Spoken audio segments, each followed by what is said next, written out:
Welcome to the Andy Social Podcast. My name is Andy. As always, it hasn't changed. And thank you so much for listening. If this is your first time listening to this podcast, please excuse the horrible echo that may be evident in this intro. I'm recording this from my hotel room here in Perth, and there's a lot of brick wall and tile, and there's a lot of noise bouncing all over the place. So I'll try and keep this short and sweet. But this podcast is all about talking to people from all walks of life, different industries, different backgrounds, people who have experienced different things, have got a story to tell, people that have been through adversity, people that have had a lot of success, a bit of everything. And the aim of the game for me anyway is to learn a lot more, to get out of my comfort zone, try and get some new perspective on life, have a bit more of an open mind when it comes to all sorts of things in life, and as a result become a better person. So part of this is to talk to people from all different industries and walks of life, and my background is been primarily for many years in the music world. So whilst there have been a lot of music guests on the podcast, as recent as last week with Alex from Voyager, I am always trying to talk to different people that normally I wouldn't probably associate with or talk to, just because of my own sort of insular circles.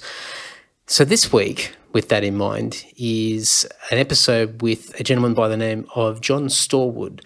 And John is the owner and operator, is that right? We'll say he's the owner of Nail Brewing. And Nail Brewing is a craft beer company that is based out of Perth. And John's been in the industry in Western Australia for quite a number of years, as far as brewing craft beers and trying to get his enterprise up and running. And he's had a lot of success and some recent success as far as upscaling his business and working alongside with some bigger partners. And it looks like the next few years for him are going to be quite intensive and hopefully groundbreaking for him and his business. I recorded this probably about an hour ago. I've just got back to my hotel room. It is 1 o'clock in the afternoon. I'm already 3 beers in. John was very, very kind and courteous to let me sample some of the amazing beers that they're brewing there. So I've had the VPA, Very Pale Ale, which is at the moment their biggest seller at the moment. And he's also given me some roadies, some Nail Brewing Red Ale. So the VPA was 6.5%, the Red Ale 6%, and he's been very kind to give me a case of Nail Ale, so the classic Pale Ale, which is 4.7%, and he's given me a very intriguing unmarked bottle of Stout as well, that he said to share with somebody special. So Jess, we're drinking Stout, and if you don't like Stout, then you're gonna begin to like it. So I'll bring that back to Sydney. So I've got to be very careful with the remainder beer here. I will try and bring the rest of it back to Sydney and pace myself for the rest of the day. But what an amazing company! What an amazing guy! John's been through so much over the years. Sort of hustling, and he's got a big DIY approach. He's learnt from experience rather than trying to, I guess, get qualifications and whatnot. He's done some study here and there, but a lot of it's just been that practical approach of just hitting the ground running and doing whatever he can to just make things happen on his own accord. And he's had a lot of success because of it. His operation at the warehouse that I visited was incredible. They're sharing with Feral Brewing, and it's just, there's so much room for expansion there. Already there's just, I can't even describe the size of this place. And I'm sure, this is the first place I've ever been to as far as a professional sort of major sort of brewing enterprise, and probably not major in the grand scheme of things compared to some of the mainstream brewers in Australia, but this was still pretty impressive for me, and you can definitely see where the growth is going to be, and I think there's a lot of exciting things in the pipeline for John and Nail Brewing. So as always, all of the details, links and whatnot will be in the show notes on andysocial.net. Also andydowling.net if you would like to use that alternative link. So I'll have everything there. If you do want to go and check out Nail Brewing, so if you're in Western Australia, it's a lot easier to get this beer. There are parts of Queensland, New South Wales and Victoria that do sell nail brews, but hopefully it will become more evident and easier to obtain over the next couple of years as well. But really, really good beer, great branding. There's a great story behind it as John goes through in this episode, talks about some of the background and the early beginnings of the company. He talks about some of the adversity and challenges that he's had to go through personally and also professionally of just trying to, I guess, take those next steps to become, a bigger operation. But if you want to check out Nail Brewing, social media, just search for Nail Brewing, but you can also go to nailbrewing.com.au. So that's nailbrewing.com.au. And you'll get a glimpse of the story behind the business, some background, some of the limited edition of beers that we talked about during this podcast episode, some really cool things that he's done over the years to acknowledge and tip the hat to those that have helped him personally and professionally over the years. And it's really, really cool. And I use that analogy or comparison to when we as musicians write a music. Oh my God, too many beers already. Write a song that's in dedication to somebody in particular, or the lyrical content is written with somebody in mind. So it's sort of the beer equivalent of this, and it's really, really cool. And it adds to more stories behind the brand. And for you marketing gurus out there that love branding and ways to connect with customers and get people to be loyal and passionate supporters of a product or a service, this is a really cool episode and something that hopefully you'll get a lot of interest and value out of. So enough of me rambling. I'm going to have another sip of my beer, and I promise this will be my last beer for a while. I'm lying to myself, I know. Please enjoy this episode with John from Nail Brewing. Well, John, thanks for having me here. This is a crazy size operation that you got happening. You're welcome. Thanks for coming along. Yeah, no worries.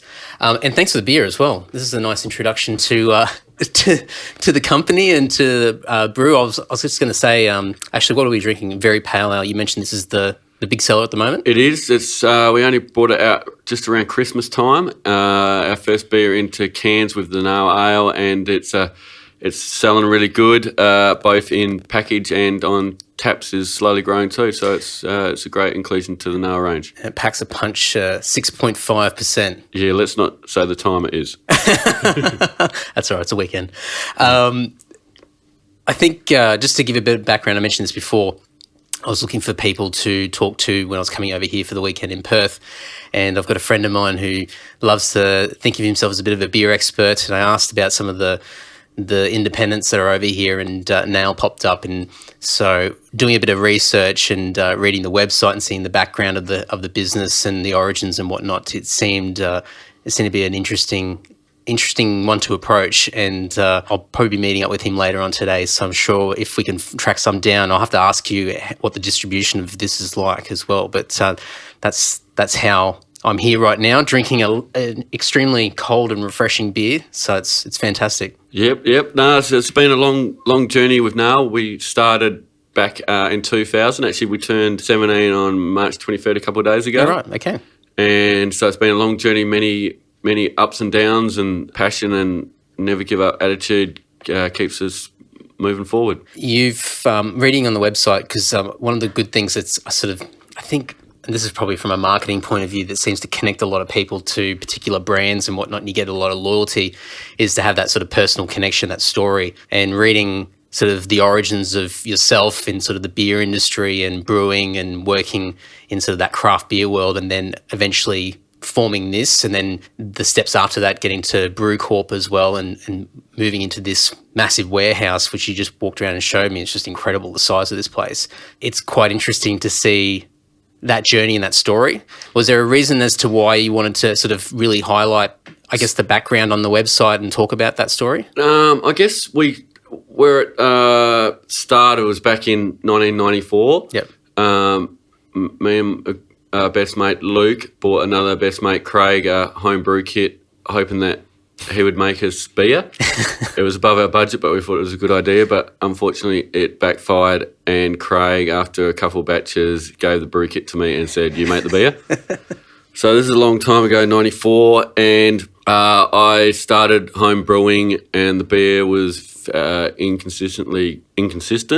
Sometimes good, sometimes bad, but it got drunk. Yeah, as it does, yeah. But I guess where the nail story started there is I called the beer back then Nail Ale. Yep. And back then we didn't have really computers like we do now. And to make the logo, I cut out of the paper the word sale and used the word ALE for ale, yep.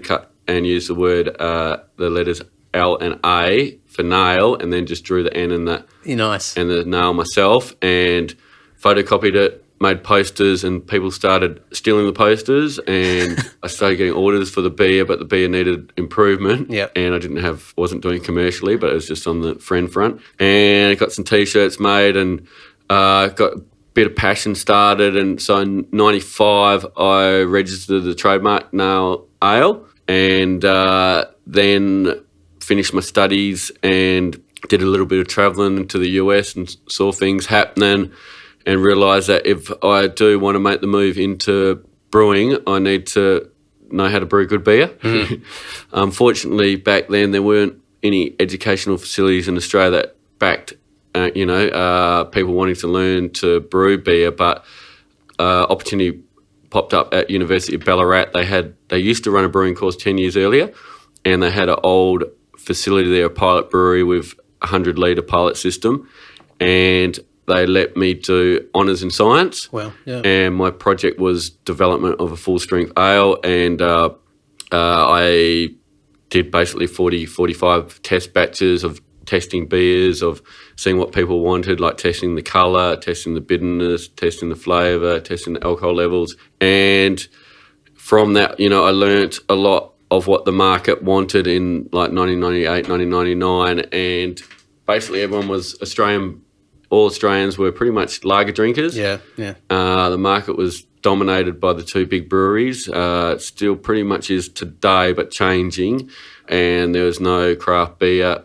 The name didn't even exist. So the original beer that Nail first made was Nail Ale, which is an Australian pale ale, and was made as a transition beer from lager drinkers to try something with a little bit more flavour. Yep.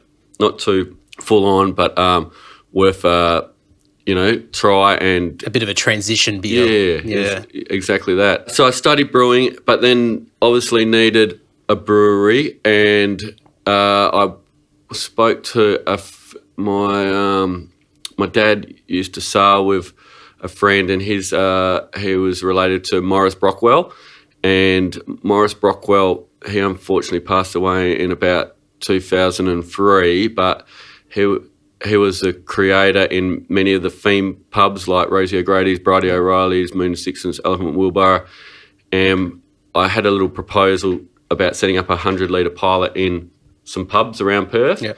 And he said, come and I'll give you some advice. And I came and sat down with him, and it was honour for someone like him to give me some time. And he said, first of all, we'll look over your proposal, and then possibly look at a place in this pub, which is Bobby Dazzler's, where you can put a brewery. Mm. So today, the Nail Red, which is an American hoppy red ale, is, if you look on the label in the finer print, it's got brewed for Maurice Brockwell. Yep, nice. And in recognition for helping me get my foot in the door. And so that was in like 1999, and I've got a great family backing, two sisters and mum and dad, and my parents, because a 100-litre pilot brewery doesn't add up. Even though I had an enthusiasm and passion to get the beer on the market, you really need bigger, probably, I don't know, the volume, probably 3,000 litres for wholesale only. I guess you can make money from beer in two different ways. You can have a brew pub, which has the retail market of the beer and the theatre of the brewery, and you can run a good business from there with a good location. Or you can do it wholesale, which if you do it that way, you need to sell a lot of beer and be able to brew it at an economic scale to make it add up. And today I'm still not at that scale, but I keep working hard trying to get there. Do you think that the wholesale side of things is more viable long term than having sort of a standalone bar pub? For someone, like, I took a different route, probably not the smartest route, but somewhat the cheapest route, but the hardest route. Probably the best way to start with a brew pub, and then wholesale, whether you want to go that direction, you really need to invest in a decent size setup like we've got today, and really sell about 1 million litres a year. So it's a lot of beer, and I'm just trying to get over that hill. Yeah. Are you able to say what you're at the moment, as far as if that pinnacle, that goal's 1 million? Yeah. So at the moment with Brew, we're still small because I'll get back to my story soon, ups and downs. But so at the moment we brew about 370,000 litres with, I guess, 25% growth. Yeah. With this new facility, the plan is to now we can concentrate on sales and hopefully get that growth a lot quicker, especially with launching beers like the VPA. Hopefully that can help us double production sooner than later. Yeah, absolutely. That's incredible. Going back to what you said before with sort of getting that foot in the door with that 100-litre concept or business proposal that you had, did you have any experience of how to even put together a business proposal? Did you have anybody that was sort of guiding you with that? Because when I think about that sort of stuff, it does my head in. I wouldn't even know where to start. Yeah, so I'm pretty much self-taught and go and get advice off people that know better. And so Mr. Dillon, Michael Dillon, who's actually starting to help us again today, but he back in that time he was helping us, give us advice on the proposal, give us direction on what I need, and I didn't really know how to run a business back then, and it's still very hard to do. Yeah. But you learn from mistakes, I guess.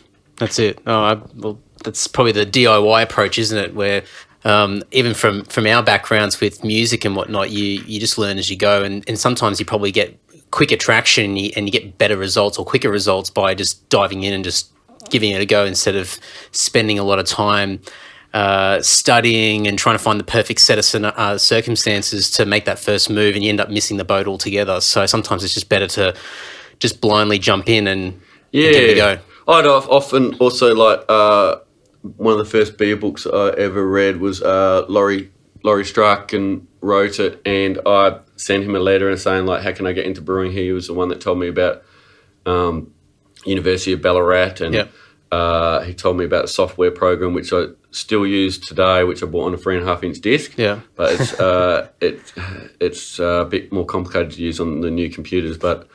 You have to frame that. That's a piece of history now. Or when you can get advice from people that know better, it makes your path easier. Definitely. That's a big thing that we've found as well, where you're always the sum of the people that you spend time with, and if you want to try and excel in anything, you've got to try and surround yourself with people that have done it or are doing it and doing it at a level that you want to try and achieve. So you've got to try and find those people that influence you and I guess push you to try and break out of your comfort zone. Yeah, I guess you need to succeed in anything, like whether it be sports or music or business. You need passion and to never give up. Yeah, because that's what everyone that succeeds, I think, has. Yeah, people that give up don't make it. Yeah, and it's. Sounds simple, but that's the hard thing, is you got to never give up. Yeah, absolutely. Speaking of that, and we don't have to touch on it for too long, but I was intrigued by what was written on the website about the incident that you were involved with, where you end up going to hospital and were in a coma for a period of time. So that was back in 2004. That kind of stopped my life, but I'm lucky to be alive. So there was 3 girls and a bloke in an argument in Fremantle, and first of all I was protecting the 3 girls, and then I was protecting the bloke, and then I was coward punched by a friend of the 3 girls, and my mate Gareth was there, and the other bloke that I'd never knew ended up catching the bloke, which was good because I hit the ground hard, and I have many people to help on me being alive. So first of all, I can't remember any of this. This is from people and police reports and stuff like that. But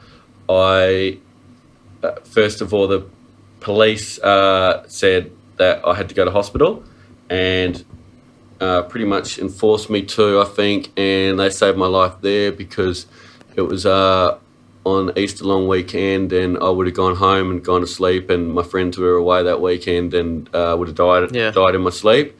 But so the police told me to go to Fremantle Hospital. The ambulance took me there. Then, it took a while, I think, before they realised that I wasn't quite right. They did a CAT scan and realised my brain was swelling. So I took ambulance to Sir Charlie Gardner Hospital, where I was again helped by the Dr. Jefferson, Dr. Watson, who I've got Flaming Lamington Bee named after.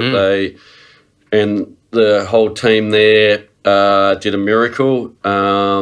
They first of all cut a little hole in my head, and then my brain swelled out, and I cut another hole in my head, and then another hole in my head, so that it would relieve the swelling. And I was in a coma for 10 days, and when I came out of the coma,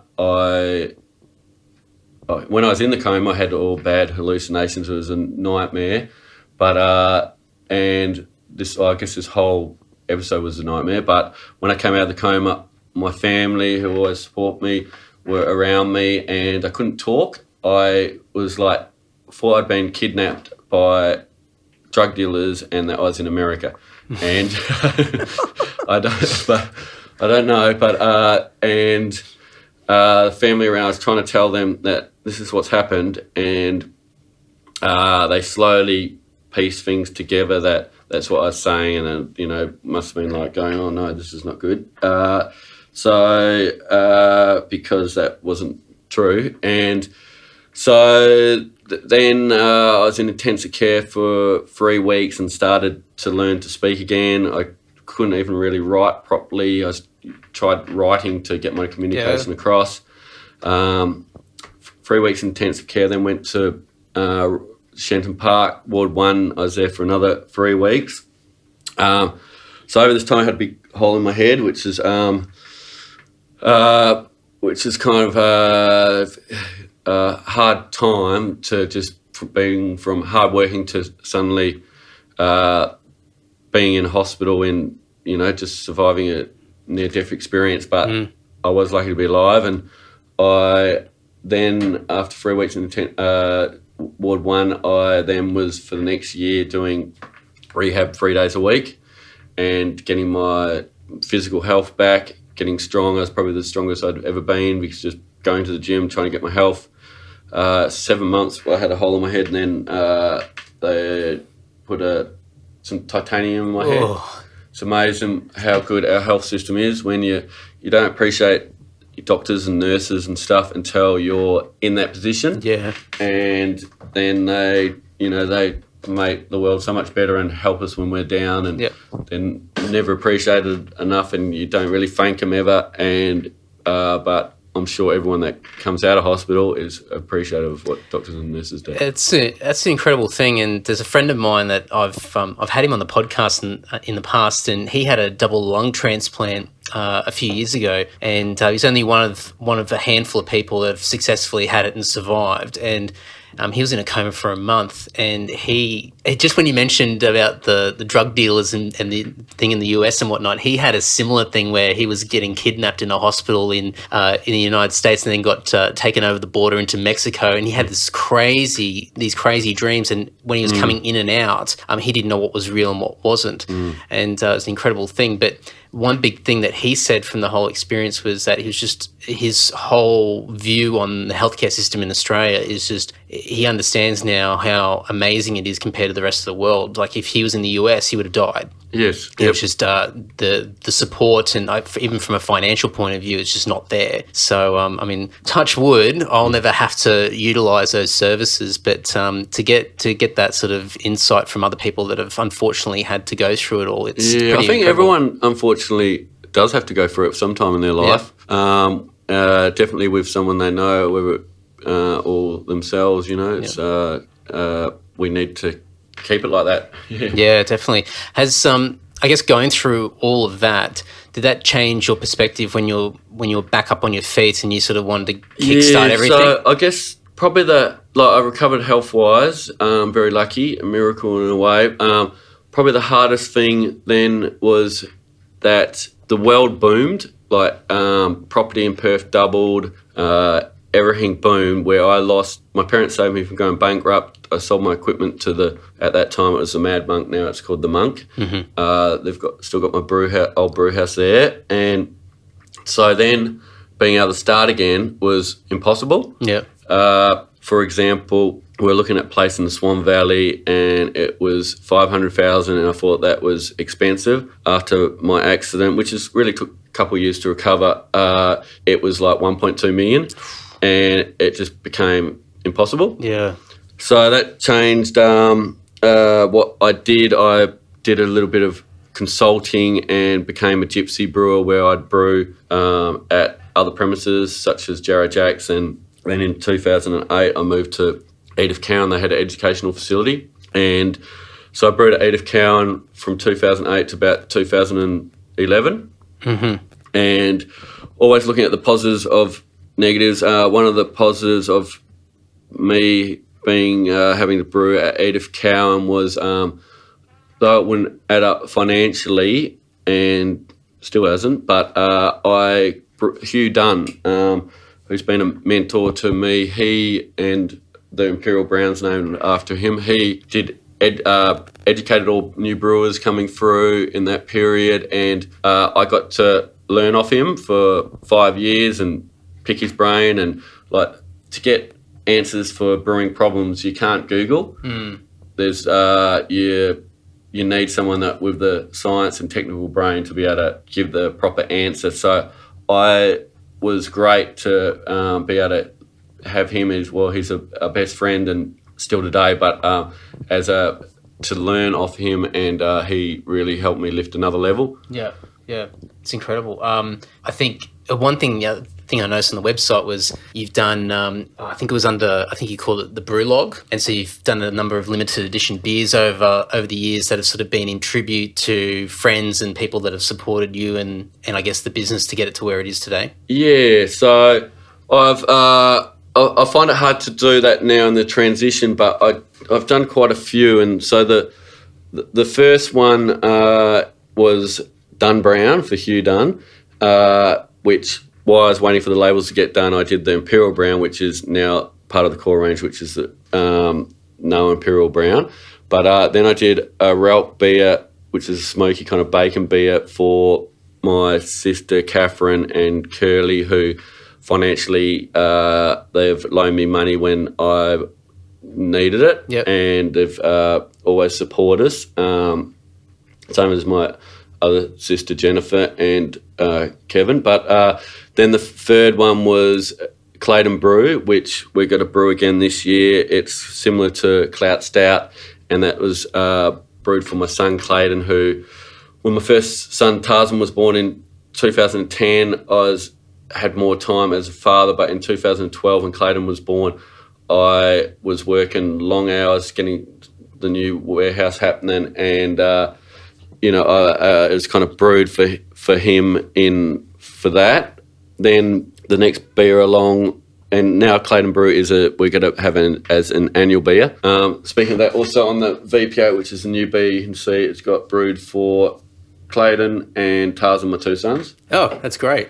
Then the next one was the Brockwell Brewwell, which ended up becoming part of the core range, now red, for Morris Brockwell.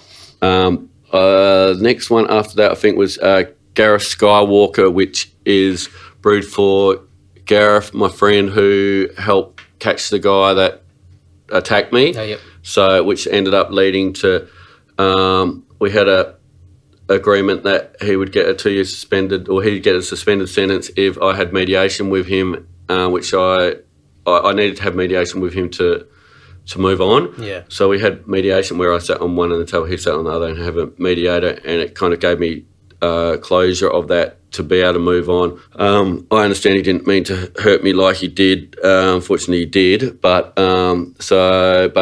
having that, being able to close that, like if I'd never caught the guy that hit me, I'd always have that, I guess, want to kill that person. But and so Gareth gave me that closure. So Gareth Skywalker was next one brewed.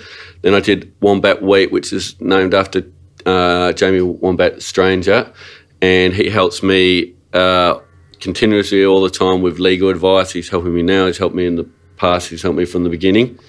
Then the next one along was Flaming Lamington, which was for Dr. Jeffs and Dr. Watson, which is now an annual beer. And the last one before the move was for my ex-partner, Cindy Butcher, who's, helped me a lot in the past. That's great. It's sort of like somebody writing a song for somebody in dedication, but you're doing with brews, and it's pretty cool. It's very. I mean, I'm sure other people do it, but it's just such a unique thing, especially when you do like a limited edition. Yeah, I've still got many more to thank, and it still need to keep it going. It's just hard to bottle it at the moment, but I plan to keep it happening.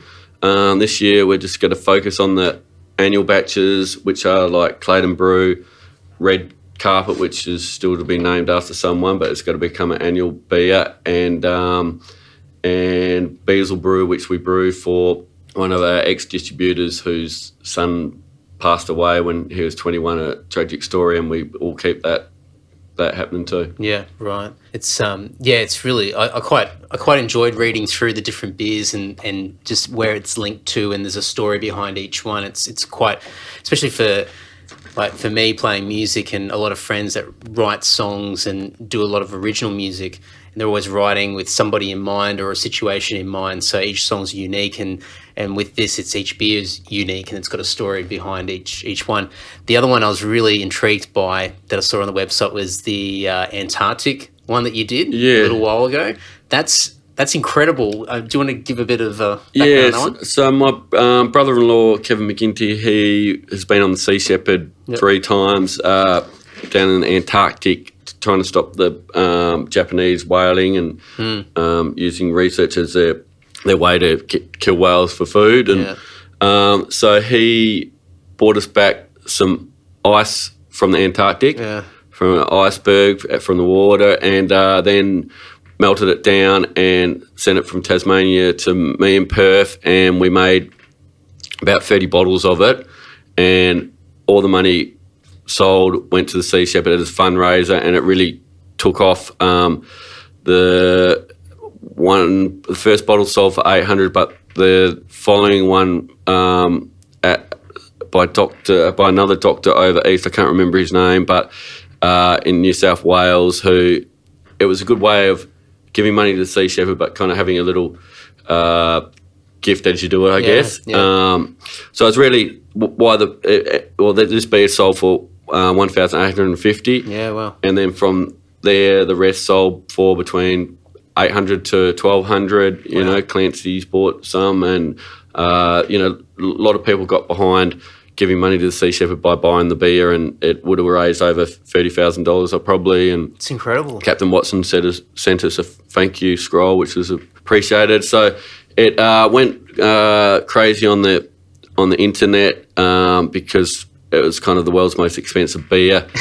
Was somewhat of a gimmick beer to raise money for the Sea Shepherd, but it did its goal and was great for Nail getting publicity and great fun. A lot of work, but it was enjoyable. I just the whole thing of bringing back some ice from the Antarctic and then obviously sort of melting that down and then transporting it from one side of this country to the other, and that in itself is a long way. But to have this ancient water that's been frozen for God knows how long to end up in bottles of beer, it gives it a really good novelty and a unique, probably a unique literal flavour to it. But it just makes the story even more compelling, and you've done well because obviously people threw money behind it. It was a great cause, it was a great story, but just to have that uniqueness to it as well. So for somebody to be able to own a bottle, and I'm sure most people have got it sitting on a shelf somewhere,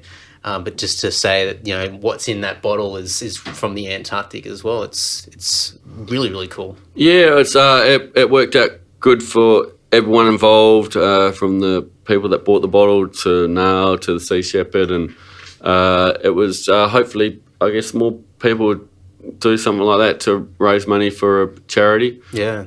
Yeah, it's really cool. I was quite blown away with that. It's such a unique concept, and I'm sure there's been other things that have been attempted in the past, but actually, one question on that: how many liters did that, or how big was the ice that he brought back? How many liters did that turn into? So he brought back about 30 litres, and we made 30 bottles. What are they? 500 ml bottles or something? Yep. That's a decent amount. It would have cost a fair bit up front to sort of make that happen because it's such a small quantity. Yeah, we used a little pilot system at Edith Cowan, and crew there helped us out and stuff, and like Clay and John and Hugh, and we just did it basically like a kind of a home brew, and did 30 bottles of it. Yeah. No, it's even just, you know, doing the labels, which you know, my ex Cindy would put on the bottles, and you know, it was a lot of people, Kevin, a lot of people involved, giving help to get it put it all together. Yeah, I guess it's like anything when if you're brewing something in a larger quantity, then that cost per unit starts to go down. But when you're doing something in a very limited run, then I guess those costs per unit are going to be considerably higher. Yeah, like it's I guess something I did as on the side. It's not it doesn't add up. Yeah. I need to sell 1 million litres to make it to add up. That's more for there's a bigger purpose there, not to make money off those particular variants of these beers. It's more the story and the connection, and I guess the acknowledgement to what sits behind that beer, that person or organisation that does good things. Yeah, everyone involved enjoyed it, and Sea Shepherd was stoked about it. So yeah, it was That's really a success. Cool. It's amazing. What's the distribution like for Nail at the moment? Is it mainly WA? Because I haven't seen a great deal of it on the East Coast. I've speaking to people before coming over here. A few people knew about it. Yeah, so I'll probably get back to so 2011. Back then, the excise rebate, you could only get it if you sold less than 30,000 litres. Right. Okay. So Edith Cowan allowed me to brew about 28,000 litres and then use other for their education. And so I was on low volume, just selling Nail Ale to a few pubs. Nail Ale was actually really booming then, and you know it. But it did, you know, obviously 27,000 litres is not going to add up. So 28,000 litres. So Brendan from Feral, who's a best mate, and Feral's today, say, 6 times bigger. Now and Feral, pretty much the two most awarded breweries consistently, every awards for the last 10 years. We're both, I guess, respect each other, trust each other, but have the same goals and same problems. And back in 2011, I needed a brewery and he needed a brewery, so we bought a brewery together, and which is called Brew Corp. We set up that in Bassendean for our One Collier Road, and they were able to now to move from the limit, and Edith Cowan knew I was going to do that, and they said, okay, to break that, they basically let us break the excise threshold, and that enabled us to get up to 55,000 litres in that short period before the new brewery took off. And so in 2012, Brew Corp started, and I started bottling commercially on the first time. Like, even though I did it at Edith Cowan, it was didn't add up. It was very labour intensive. Even at on Maheen's, it's a lot of work and very hard. The packaging market is very hard. It's easy to probably get into places and distribute it, but it's hard to make it add up. Then in last year, 2016, mainly due to Feral's growth, and they know I'd grown a lot from its 55,000 litres. We had to move up to 323 Collier Road in Bassendean, and we've set up got a same brewing equipment, moved the whole kit up the road, and kind of stocked up for beer before moved everything up, kept the beer fermenting at the old premises, set up the new brew house, and Brendan was kind of the project manager of this and did a great job. Like a lot of breweries take, a good 18 months, 2 years to start, where Brendan managed to move the whole kit up the road, keep our production, load our volume up, and then get the production started again. And so that started recently, and so now we're kind of in a better facility where we can concentrate on sales. I've got 2 salespeople in WA, Pia and Caitlin, and we kind of concentrate on WA at present because it's a lot easier. Yeah. And we're doing that, but we also have distribution on the East Coast. Caliber's been in Queensland, it's been a long time with Nail, and plan to be a long time with them. They're doing great and growing. They're probably growing 50% a year. Wow. And looking after Nail in Queensland, still little but growing really good. In Adelaide and New South Wales and Victoria, we just recently joined with Empire Liquor, who distribute the beers in those states, and we're slowly getting in that market. There's obviously, when Nail started, there was about 23 breweries in Australia back in 2000. Now there's, I don't know, it's hard to get a number, but I had different numbers, but it's about 450 if you include all the contract breweries. Yep. So there's lots of competition, makes it harder. Unfortunately, there's a lot starting to fold now too. I saw Wicked Elf the other day going to liquidation and being bought out again, and it's sad to see, especially beers that are good like that, because there is a lot of competition, new ones jumping into the market that have a lot of money behind them, or say 26 partners that invest money and time. So it's changed from back in 2000 when there was none, and it was hard to get a tap point because the big breweries wouldn't let you, where now it's a lot easier to get a craft beer tap point, but there's 450 other breweries that might want it too. There's a lot of competition, but just different competition now. Things have changed, the market's changed. Back in 2000, people would say to me, this doesn't taste like beer, you make money selling this, where today Nail Ale is seen as more mainstream. Yeah. And the new world hoppy beers are the ones booming, and the people are loving it. The craft beer industry is booming, but the industry is very tough. I guess one of the major ones is excise. A third of Nail's income, because it's wholesale, or 28% of Nail's income on a wholesale basis is with excise. Right. We pay GST on top of that. So wholesale brewing is a very tough market. I think a lot like the idea, but that will phase out a bit when they realise that you need to. It doesn't really add up unless you can get it to your local pubs. It's worthy. Yeah. Because it does cost money to produce that volume, have the staff to sell it, get it everywhere. But there are a lot of successful new wholesale businesses, breweries popping up around Australia. The new ones, there's the old ones too that are still growing well. Like in WA, there's obviously Feral and Mash, and Gage Rose is doing really good now. Over east, there's more than I know, I guess, but I guess Pirate Life and Bolter and some of the new ones that are excelling. I tell you what, if you're not working in this industry and you're just a beer fan, it's probably the best time to be a fan of beer, because the options are just incredible. I mean, in the last 10 years, and you mentioned before, well, going back to 2000, you'd walk into a pub, and at least over east anyway, I'm not so sure about over here, but your options were, so I'm originally from Queensland, so you'd have 4X Bitter, 4X Gold. You might be lucky and have something exotic from over the border, which would be like Tooheys New or VB.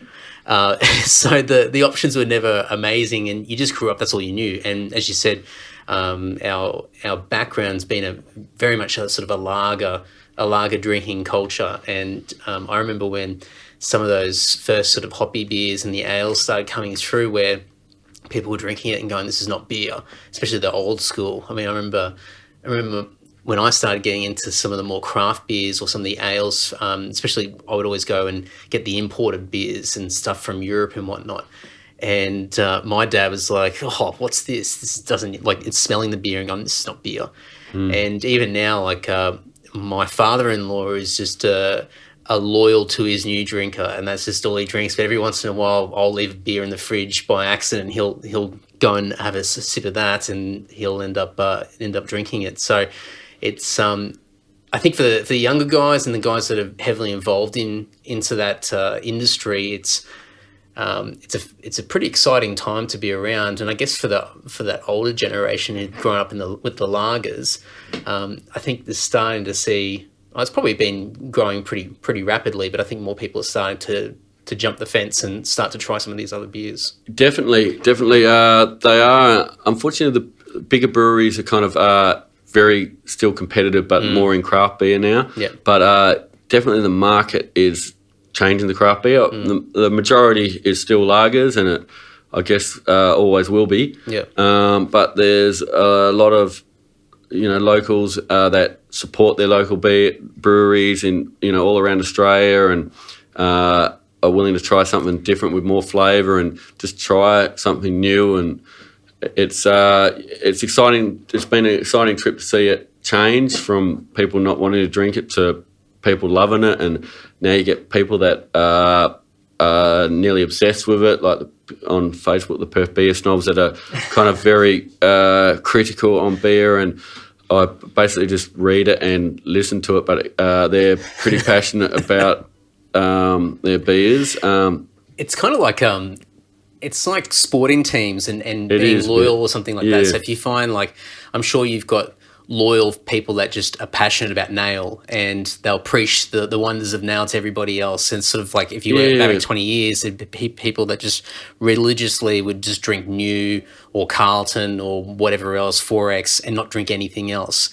And now you've got so many little smaller operations in these craft brew brands that are popping up that I think people love to gravitate towards something and feel that they're a part of. Yeah, but they are a part of it. Like, they give us the motivation and to keep doing what we do, because, like I'm saying, never give up. This is the only way we'll be successful. And people like with now, like Chris Rufus, he's in New South Wales, and Oxenham's in Perth, and some friends, and there's a list of them that just really stand up for Nail as and they are part of it. Yeah. Like, and I don't really know them. I can't wait, to meet them and have good beers with them and stuff, because they do, like you as a rock star singing and stuff. It's people loving it. It's just it's great to see when I see people buy Nail on taps and and bottle shops, I guess, but I don't see that so much. But it's just exciting. It's probably one of the best things, seeing people buying Nail when I'm at a bar and seeing them buy it. It's amazing to see that, how many people are doing it back from the long journey in 2000. It's cool. It's I mean, from a band perspective, we have, like, you've got a fan base of however many people, and they're different degrees of passionate. Some people are hardcore loyal fans, and then you've got more casual listeners that'll listen to a couple of your songs, like it, and then listen to something else. And we've always sort of really tried to make an effort to look after the people that are sort of in that initial first circle, that are just would drop everything to do whatever they can to support. They throw money behind it, they'll promote it, they'll talk about it to their friends and do a lot of referrals. And those are the people that we'll always try and keep in with the band. So we always say the band's more than just the four guys in the band. It's this team of people. It's this family. That's and right, you bring in all these people that sort of help indirectly to what you do. Yeah, I have like great family, which I mentioned before, that support us financially and help us personally and put in a lot of time. And I've got friends that are successful in their careers that are like good at business, good at lawyers, good at accounting that help me all the time, and it's a big team, and many I don't know too that help now grow. Oh well, you're gonna have some more East representation now. I'm going to go back and start preaching the wonders of VPA because this is amazing. This is really good. Great, yeah. The more the better. A couple of quick questions because I'm conscious of time, but one question I'm asking everyone this weekend, so I'm doing a whole bunch of podcast episodes, is I guess seeing the size of the operation now, and as you mentioned, forming Brew Corp and then working alongside with Brennan from Feral, and there's obviously room to grow. And you showed me that just gigantic cold room that you're building as well. What's the next 5 years look like for you? Where do you want to go? I guess starting up warehouses like this costs a lot. Moving the warehouse last year costs a lot. New running costs cost a lot. Yep. So we're at it's a stressing time. Yeah. And I guess this is what a lot of people don't see, that running a brewery, though we have passion and it's so good to be able to drink our beer, there's a lot of stress involved. Yep. A lot of it's startup costs are high, running costs are high, growth's high. It's pretty tough. So we've set in a position now with 323 Collier Road to be able to grow to as much as combined Nail and Feral to as much as over 8 million litres. But we've got to keep selling our beer, keep working hard. We work long hours. It wears you out. Plus, we have families and we want to have a life, and it's so we've got the next 18 months. I've got a very hard 18 months. There's lots happening. Hopefully, be involved in having a brew pub, but just keep working hard. Come up with hopefully another winner like VPA and Nail Red, and keep growing. I just need to sell more beer and hopefully we'll do that. Oh, we'll just have to make sure that the consumption stays high or just continues to grow. One last thing, this is a bit of a cheeky question. Would you ever sponsor a heavy metal band? Yeah, I would.